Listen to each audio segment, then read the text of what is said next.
not to survive, but even to thrive, you need to build the risk muscle. I really liked so the predictive. See, predictive in these times doesn't work. We all know we can't have library to fight, but even reactive. If you want to give certain tools and mechanism for reactive, I think in these times even this is not possible, and that's where you need to democratize leadership. What you were telling from the top. Actually, the real war is fought on the ground now. So, how you can build more nodes of decision making, much more nodes with ownership. Exactly. So that becomes more crucial in today's time, and you can see some of the success. At least in my industry, I saw post-COVID we increased ourselves, or our business grew even faster because it was more suitable for this kind of environment. Can you give us a story around that? Maybe if you don't want to take names, it's fine, but a story would be interesting. So let's take if the earlier even the simple changes were difficult for an organization or this industry where I belong to. COVID was such a disruption that even to get somebody unlock, so we had a lot of field people. Now to convince my IT guys to make the security protocol in a way so that that guy in a remote corner of India can work was such a horrible, they never gave it. In COVID, everything falls within 24 hours. Yes. So what was then that, so the risk perception changed. Government changed because the perception, the way the government used to work before COVID. I worked in that. The moment the risk changed. See, earlier the board meetings were not considered online valid. Now the moment COVID came, now because the larger risk is for everybody, the smaller risk was not counting that much. That was not so differentiated. So my two suggestions: one is let's democratize it further and risk muscle build not at only top but everywhere. The only top guys doesn't need that kind of training now. Even the lowermost guys need that kind of training. When the consultants come to the company, they don't have to meet only them. They must meet the frontline guys. So this is what is working as of now, what I see, at least in my case. And second, also we need to know what is that vulnerable points for the organization. Every company, every person has different vulnerable point. Now knowing your vulnerable point, which is like oxygen cut, that point if we know, then the organization is much more prepared to protect that. Whatever it happens, just make everybody ready to protect that vulnerable, you call choke point, you call risk, where you go to a point of no return that you can never come back. As long as you protect that, resilience is there.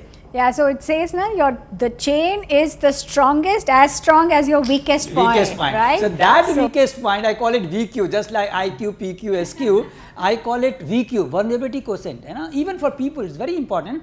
And through the risk muscle, what you do, your VQ goes up and up and up and up. That means your resilience possibility is much. And here, just couple of thoughts here. So, one, I think every organization where we are working, one common problem we may be facing, at least I am facing, is that this weak point is changing. So what was the weak point? What was the weak point today? It is not no longer. Tomorrow. Okay. And you are working on that weak point, and suddenly you realize 3 weeks down the line that it is something else.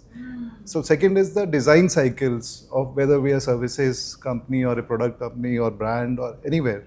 Design cycle have come down to levels which are almost maybe 50 to 60% lower than what was just 10 years back. And this has never happened in industry. This used to take, maybe designs used to take like 20 years, 30 years, right? So now if designs are changing, so I'm not talking about only machine or product design, but all kinds of, whether it is organizational design, organizations have changed. The organization which we are, if someone is working here for 20 years in an organization where it was 20 years back and today it is a different design altogether. So the people, the businesses which are understanding that this assessment has to be done very quickly and frequently, and also a mindset of thumb rule is not going to work, right? Earlier it was very clear that senior, as you were mentioning, right? Senior people were very clear, these are the 5 things which you should take care of, otherwise everything is fine, right? But that is not going to happen, and that is the reason I think if you will see as a percentage of revenue, the employee cost as an industry is going to increase, because those people who are very, very narrowly trained in a particular skill are not going to work in this environment. So heavy training, heavily skilled people, they are going to come, and their training cost will be further higher, besides the risk management and uncertainty checking. And these things, the cycle of risk assessment will also be reduced, maybe to a month, which used to be a year to long back, right? So this moving bottlenecks, moving weak links, working on them, and agility to survive. Yeah. Right. So, what implication if this is having, if I pivot the conversation more to the business model side? He raised a very good point about the VQ. He raised a point about the fact that you don't really know from where the weak link is going to come in. So, what companies have started doing is they've started adopting themselves to be much more spread across the value chain. Yes. Now, if you think about the artificial intelligence industry right now, you look at NVIDIA. It's not just going with semiconductors right now. It's built an entire coding ecosystem. It's built an infrastructure network that tomorrow when you're dependent on a company, the hooks for you to have that kind of a business association becomes much more wider. You talk about Google right now, its share price is stalking high. It's not stalking high because of the fact that it has a Gemini. It's stalking high because it has its cloud infrastructure coming in. It has its entire TPUs being given to the rest of the companies. So each of the companies which are today looking at it, they know that while COVID and others were more being called as once in a generation changes, but there are too many once in a generation changes which have started coming in. Like you look at the world right now, there are so many inflection points. There's geopolitical, there's technological, there's sentiment going on that companies have started observing that they cannot predict the future, like they said, but at the same time, how do you then make yourself more risk averse? You figure out those points, you start having a much more stronger hook in each one of them and then sustain your business model, which is actually then helping them out to be more relevant in today's. And not only stronger, even more, so portfolio has to be much more connected. More connected you are, lesser. I come from an industry where uncertainty is name of the game, agriculture. So you know all sorts of uncertainty, whether it's weather, commodity prices, government policy. So one of the things that we have realized of late is now it is becoming more and more. Earlier, government policies, whenever it used to come, used to have a tenure of 3 to 4 years. Now, last year, you look at what happened to our export policy on whether it's for rice, wheat, banned, opened, stock limits every third day. So one of the key reasons, and we as a service organization always place a lot of premium on repeatability of the thing. We say very, very efficient, every day we should do it in this way. But I realize of late that that model has to change. Now, repeatability has no premium. We are going to need people who are very innovative. And another, earlier, this transformation, innovation was a very staff function kind of a thing. There used to be a department which will come up with all these things and the people at the bottom will are supposed to implement it. So what we have done is we have removed that, push the decision as close to the customers as possible. Earlier, we had a very centralized model kind of a decision making. We changed the software. In fact, we invested heavily in a software which will enable people who are not very highly qualified or you would say experienced to be able to take better decisions. So it's a decision support system we have built and make decision totally decentralized making process. So this is the way we are, and the people at the top have to realize that whether whatever disruption has come, is it going to stay or it is only ephemeral in nature, it's going to go away in a year or so, and India produces more wheat, all these restrictions are going to go away. And there are some things they're going to stay forever. So for that, you need to develop a muscle memory in the sense that if something is going to come in which is going to stay, you need to have your organization aimed at tackling that. For others, freedom, flexibility, decentralization is the only way. Yeah. So, would you like to contribute? So, I think in terms of, as I said, like maintaining flexibility and diversifying your risk portfolio, I think that is the biggest thing that you can like do right now, right? So, if you have a business, right, if you can diversify the risk, if you can figure out that like, and as I said, right, your entire portfolio has to be connected, right? So it cannot be that all of a sudden you're operating a hotel business and you have a steel plant running on the side, right?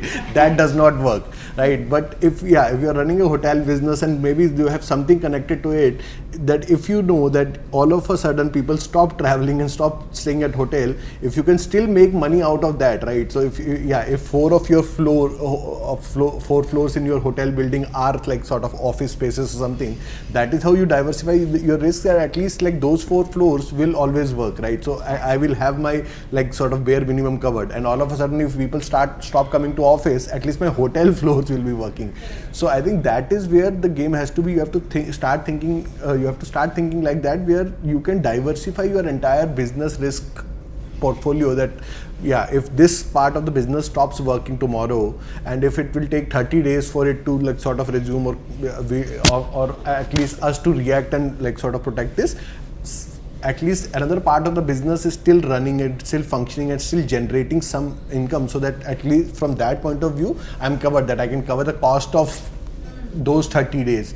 So I think, to give you a very typical example, right? So one of the companies that I'm invested in on a personal level, and I also sit on the board of that company, they started with manufacturing chocolates, right? And chocolate again is a very, very competitive space, and some of the biggest giants, Mondelez and Nestle, they are sitting there, right? And yeah, even local like sort of players like ITC, Indian players, they're big in that, right? So that was a small startup, right? And they figured out that, of course, see, fighting the big giants with a chocolate where you don't even have like sort of the benefits of scale, right? You are operating at a much smaller scale, so your, of course, gross margins are smaller than Cadbury's and Nestle's of the world, and you want to sell a chocolate which is like really like pure chocolate, because most of the chocolates that we eat today are mostly sugar and like maybe a milk powder, nothing else, right? And so all of a sudden that realization hit, but the way that business and the founder especially reacted to it, and all of a sudden made an entry into bakery products, confectionery, packed bakery products like brownies and cakes. The guy does almost 5 crore rupees a month, right? Right now, right? Yeah. And like 3 years later, we started as a chocolate manufacturing company, and we don't manufacture chocolate anymore. Yeah. Like and that is how like that. Yeah, in the current times you have to shift and he did it literally without any like sort of delay, right? So as soon as he figured out that space is like too competitive for us and we can't survive, and of course we as a small startup, and at that point of time it was mostly bootstrapped, we had to think for a survival strategy, and those cakes and bakery products, that was a survival strategy. All of a sudden that became our core sort of core function and core strategy now, right? And all of a sudden that become a 5 crore a month thing, right? From chocolates which were contributing nothing.